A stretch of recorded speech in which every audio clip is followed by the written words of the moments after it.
Ladies and gentlemen, welcome to Opinion Machine, the show where we talk about all things gaming. My name is Killjoy, and today we're going to be talking about Path of Exile in 2024.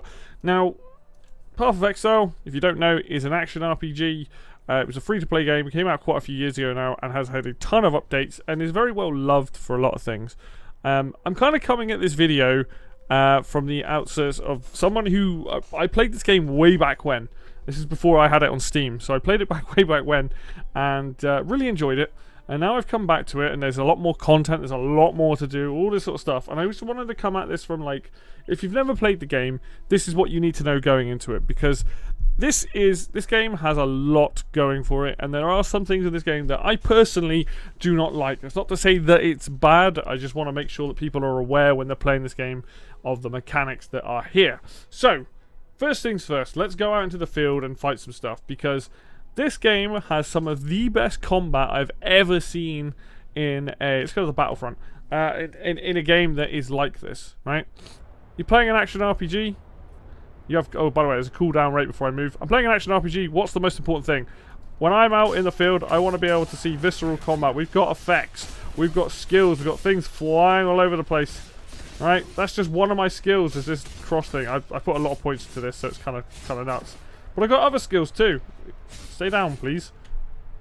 I've got a spin to win. People keep going back up. Spin to win. I'm obviously a higher level. I'm level 40 at this point. Higher level than I probably should be for this level. I've got a chucking thing that allows me to chuck spikes and murder fools that way also. Pretty cool. What else have we got here? We've got a dash. Oh no, wait, that's not the dash. That is my ability, which is the passive. Here's the dash. Here's an epic dude. He died really quickly. And I've also got another spin to win. So those are the skills. I've also got a banner that I can put down to get a buff. As you can see, combat in this game is incredibly visceral. It's very weighty. Some of the heavier strikes, which I don't have currently. Here's my normal attack, actually. I should just show you guys that my normal attack is like this. So I'm two-handed. I hit through enemies, and in this area I kill a lot of stuff. You just saw there an enemy do like a charge attack. Obviously, I'm not taking a lot of damage. I'm taking some, but I'm playing a dex character, so that means that I'm using evasion over necessarily playing something with... ooh, grab that. Yeah, I'm playing the dex character, so a lot of my... Go away.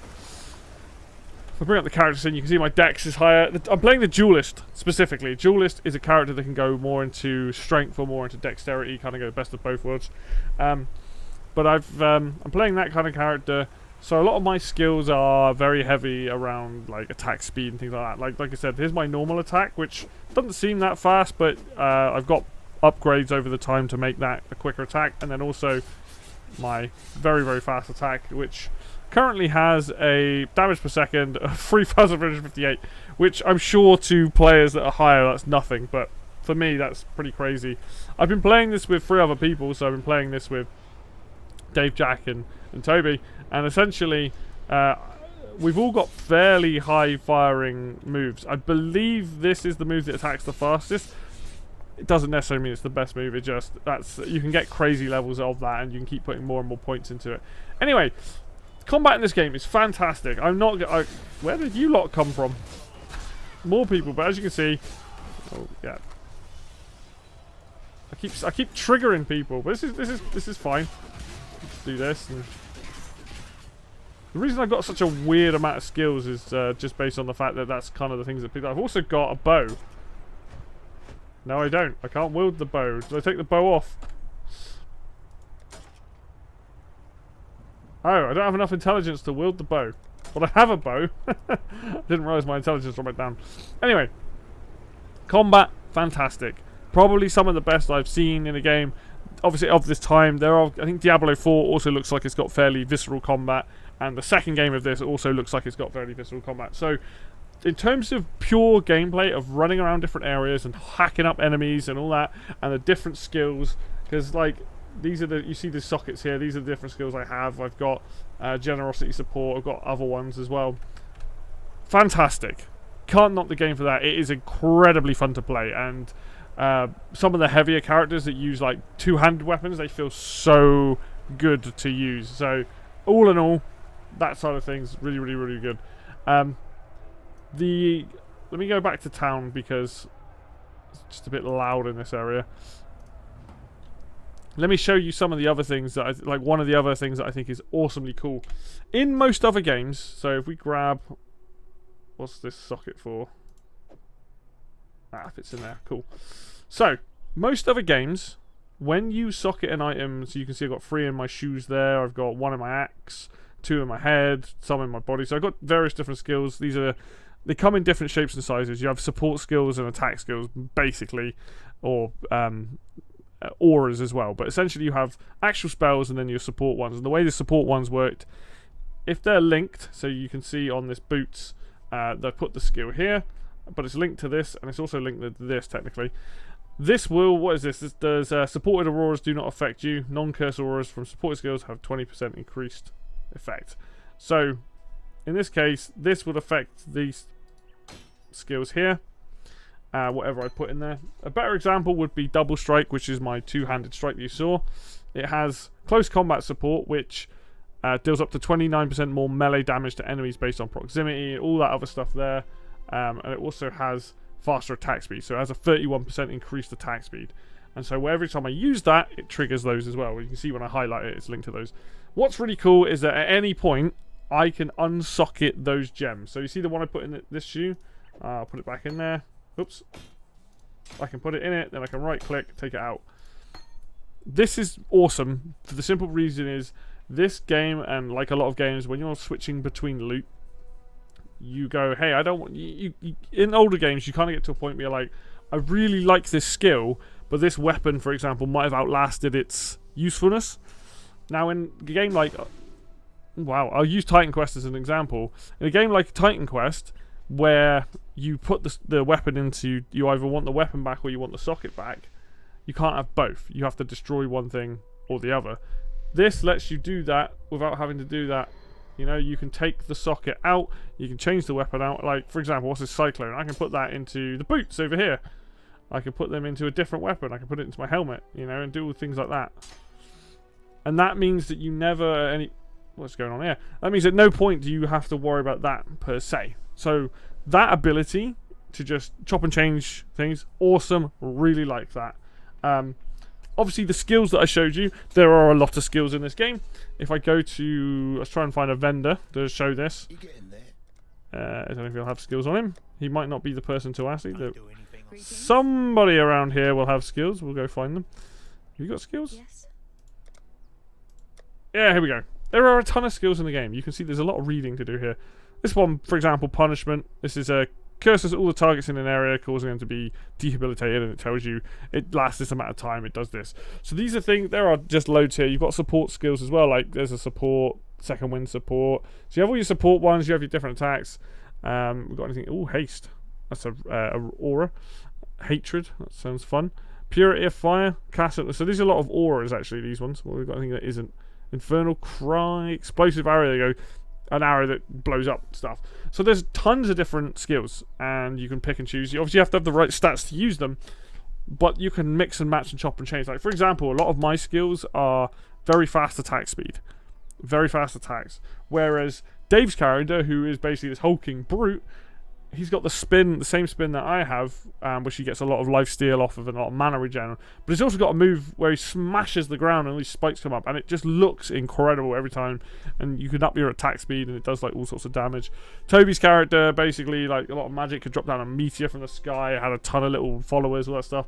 And then Jack's playing a more of a dex character like I am, but he's much more of a like a thief type, rogue type character. And some of his attack speeds are crazy, and he's got a bunch of crazy stuff.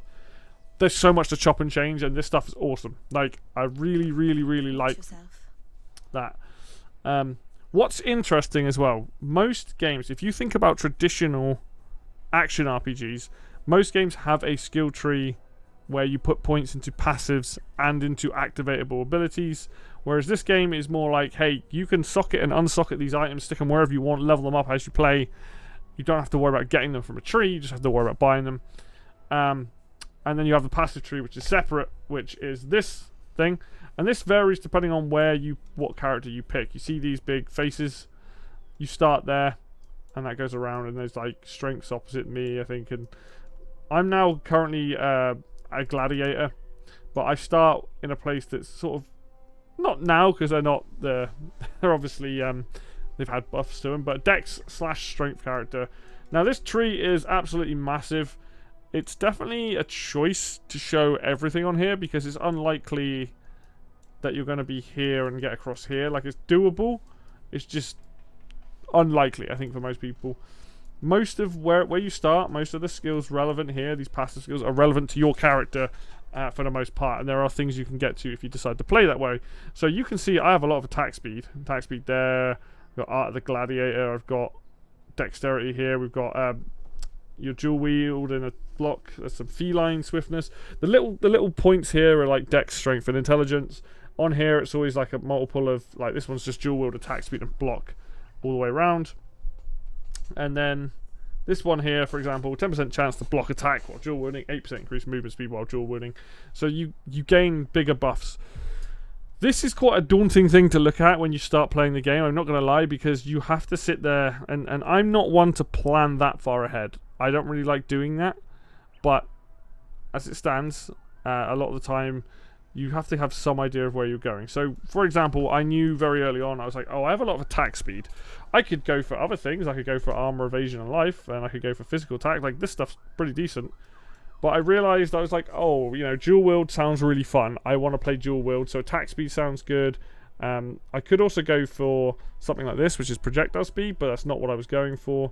And then as you can see, I've gone down this tree to this attack mastery. There's a dual wielding block here. There's dual wielding damage block there.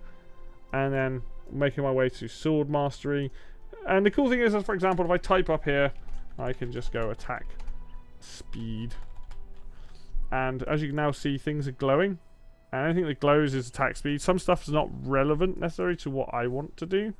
So 3% chance increased attack speed. Attacks have a 10% chance to ignite. So I could go along here to this one. This is attack speed and damage, which, you know, might do that, might do this.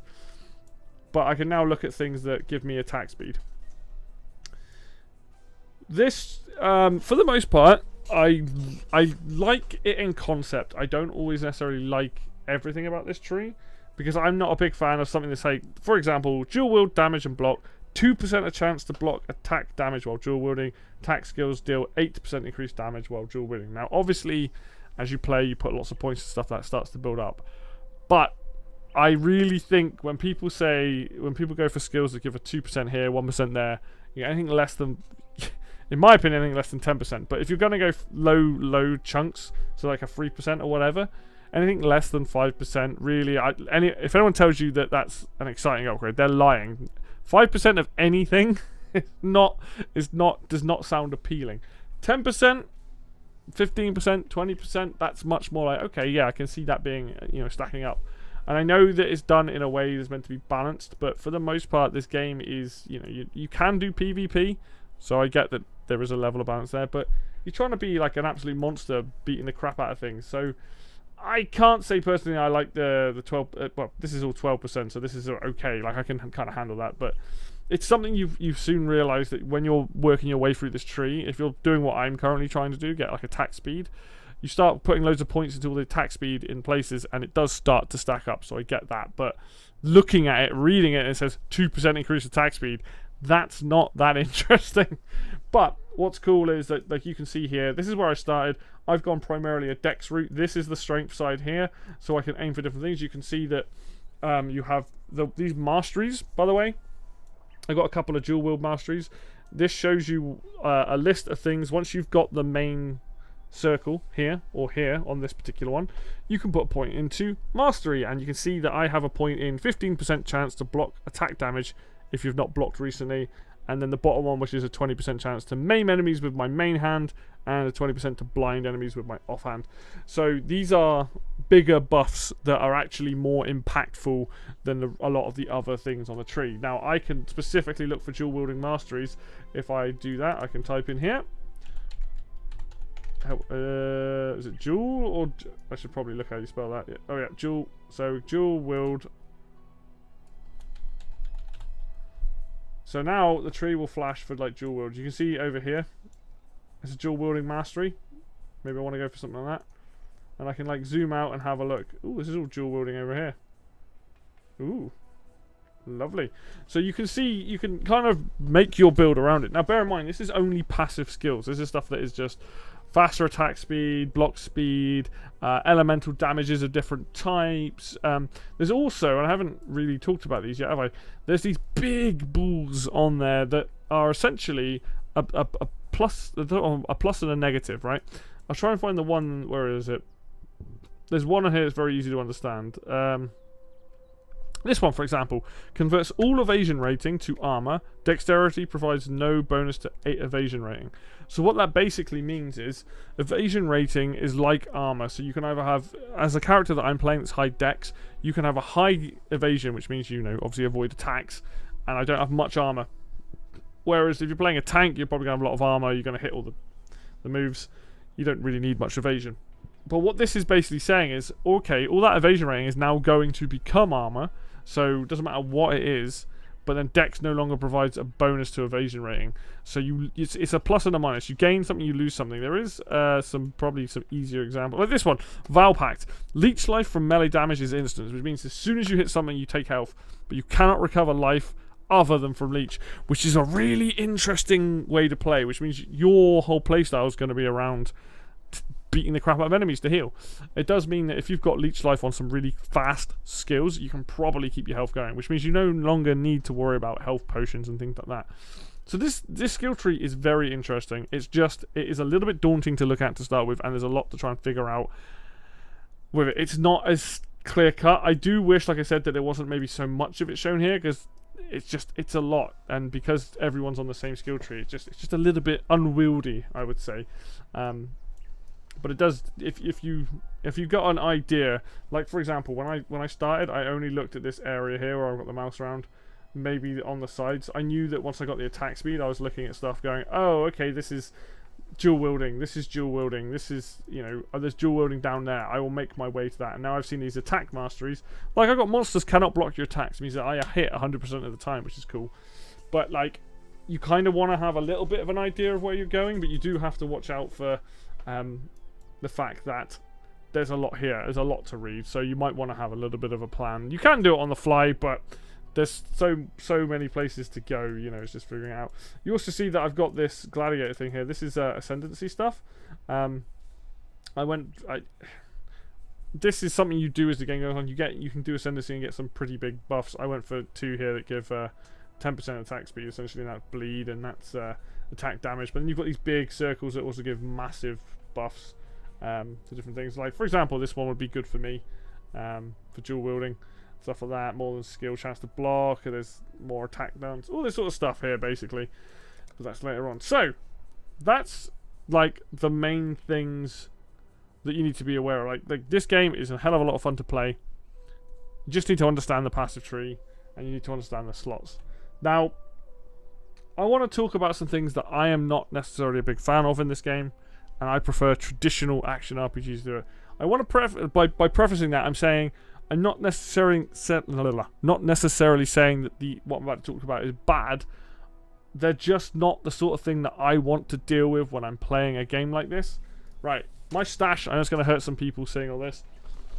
The way the game works, you have a lot of orbs. So Orb of Chance, for example, upgrades a normal item to a random rarity. Orb of Augmentation augments a magic item with new random modifier. Alteration reforwards a magic item with new random modifier. You can see there's a lot of different orbs, right?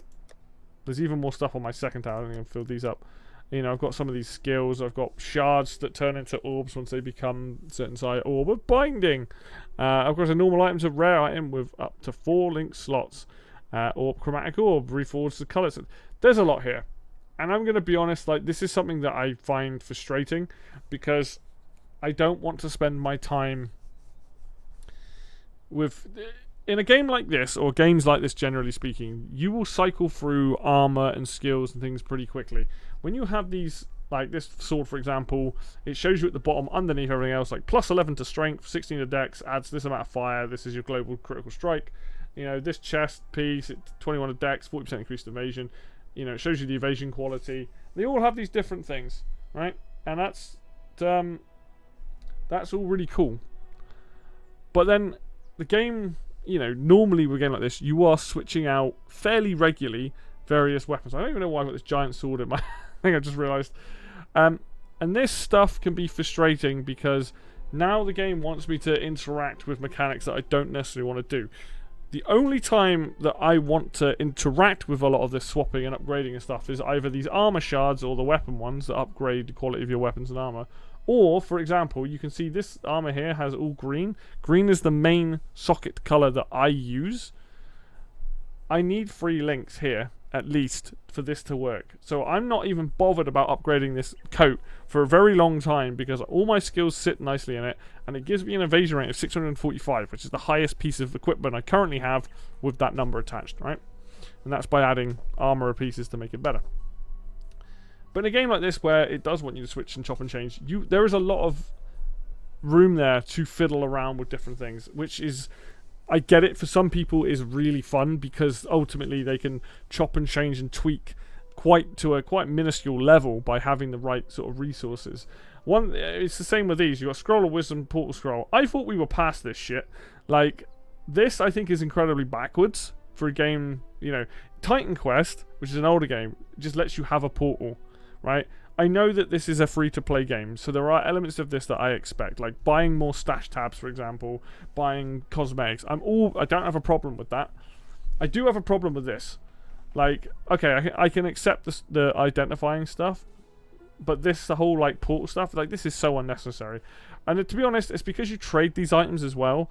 That's why it exists. You trade all of this stuff. If I go to this fella, if I go to Hagen, I sell items. When I plunk an item down, he gives me 1 scroll fragment. So for every 5 fragments, you get an identify scroll. For this, put this in there, he'll give me 2. If I put something like this generosity support in, he'll give me 3. I don't think I can give him the key, can I?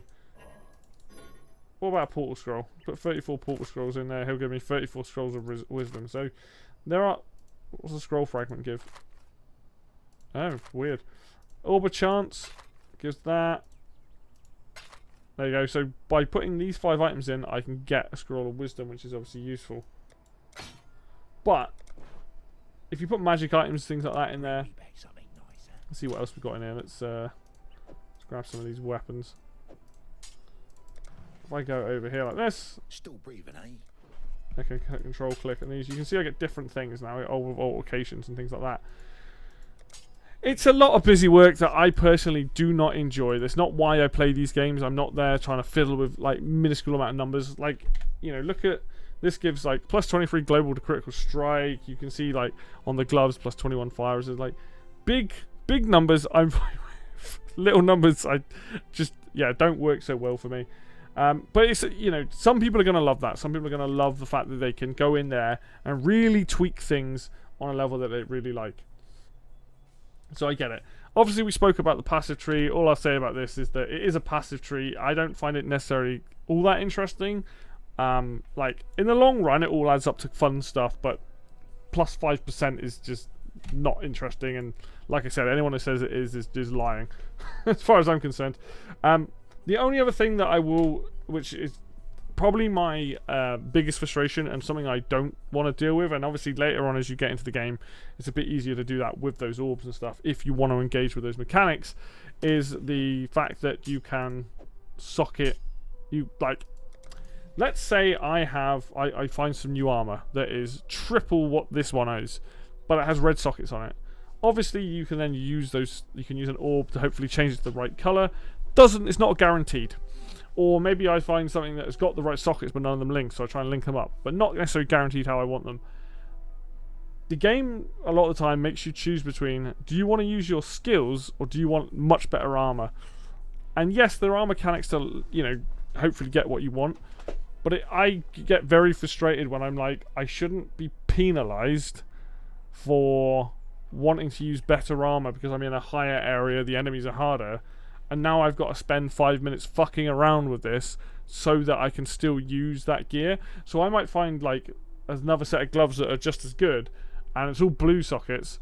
Well, that's fine, but maybe these are better because at the time I had red skills in it. Like, this is the best example where I've got double strike. Double strike has faster attack support and close combat support for a reason, because that's, you know, what makes sense to have on that attack. That means that more enemies around me, the more damage I do, and also I attack 31% quicker with this one attack. So that's like my main bread and butter.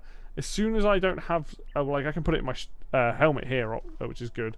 But as soon as I have or find newer armor that is significantly better, I now have to weigh up that option of what do I want to use. And because it's not the easiest thing to chop and change, like you have to find the right orbs and stuff, and it's random luck. I don't want to engage in those mechanics. Like some people are going to like that because you'll be able to get, that satisfaction of getting lucky when you manage to get something like that. Oh yeah, perfect.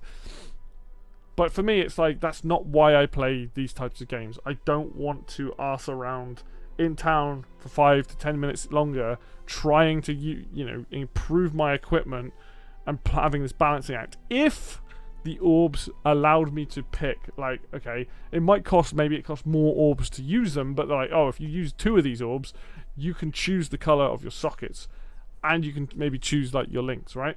I think I'd be okay with that, but because it's random, it could be a lot worse than what I currently have, and I just don't want to engage with that. I'd rather just be like, you know what, I'll stick with what I've got. Okay, I might take a bit more damage, I'll figure out another way through either passives or something else to allow me to get to a point where I'm, just enjoying the game. I'm not a big... I haven't bothered with the story necessarily so much, but there's a story here. I want to engage with the story. I don't want to be fucking around with things on the side. Like this lot. A lot of other action RPGs, they have their own faults, but there is one thing that I've always liked, and it's like, you find better armor or sets and stuff, and you're like, yeah, the decision to switch is a lot easier. If you find a better weapon, obviously you have to break that weapon down if you socketed it to get those items to put them in the new one. But I think I would take that over this whole, like, well, it's got green slots. Like, if these slots were just generic slots, like you can put anything in it, I get that would be easier for a player like me. It probably wouldn't be so interesting for other people because they enjoy that idea of like, okay, how do I mix and match? How do I make this work, sort of thing. But it is something that you need to be aware of when you play this game, because you can kind of ignore some of these mechanics and just play it straight. But if you are somebody that's like, okay, I've got a lot of slots, I've got a lot of skills, I've filled out my skill bars and things down here with the things that I want, every time I replace my equipment, I've now got to think about this stuff. Like, and like, yes, there are mechanics there to help, but it feels like busy work, and I think you have to be okay with that to enjoy that mechanic. I don't enjoy that because that's not why I play these games. And this is, like, if you are a beginner that has not played this game before, I would say come in and play the game and take your time with it and figure out what works for you as a player with the passive skill tree, how that works, how the socketing works, how all these things, right? Because otherwise what you're going to find is that when you do come to changing armor, look at this, right? This is a really cool piece of armor. Not so much in, like, it doesn't have the evasion rating that this one has. But this is that's 4 link slots, man. That's pretty crazy. And then there's an extra one there. I'm assuming you can have 6 as the maximum on a piece of armor because it takes you to fit into all 6 slots there. There's a lot of cool stuff like that, but it's do you want to play a puzzle game essentially while also playing an action RPG? And that's kind of how I look at it. And for some people, yes they do. For other people like me, it's like, no, I don't want to do that. Look at this one. This has got like all colours on it. That's right. And that might be useful, having something that has multiple colours on it. Brilliant. If it wasn't, if the links didn't exist, I also think that would be a lot easier, because then you just be like, oh, as long as it's in the same slot as the armor. So, for example, on my armor here, if these links didn't exist, but these still affected this attack because they're on the same piece of gear, I think that would also make things easier. Obviously, this stuff is never going to change. I'm just spitballing how maybe I would personally do it. But that's because there are certain things that I enjoy more than other stuff, and the nitty gritty. I mean, even my stash, you can see it's probably quite messy. I don't care about that. Let me just play the game, play through the game, have fun doing it, play with my friends. Boom, done. Move on to the next thing, kind of thing, or come back when there's new content. So, yeah, that's kind of my thoughts and feelings on this game in 2024. When I originally played it, I don't think there was that many acts, maybe 4, maybe 5. I can't remember exactly. Come back now, there's apparently more, like 10. There's a ton more mechanics, there's more stuff in the game, and I think that this is a really, really good action RPG. I just think a lot of the stuff off to the side, like weapon and armor management and things like that, can kind of get in the way of my fun. So I try to ignore it as long as I can, and then, upgrade all that stuff later on. But that idea of sitting around for 10-20 minutes, maybe even longer, figuring out where I'm going on a passive skill tree and figuring out you know, how do I redo my armor? So that just isn't fun to me as a player. However, people watching this might think, hey, actually, yes, yeah, that stuff looks great. So we you know, we're all for it. So hopefully this is somewhat of a bit of a useful video for people that might be looking to get into it or looking for something to play.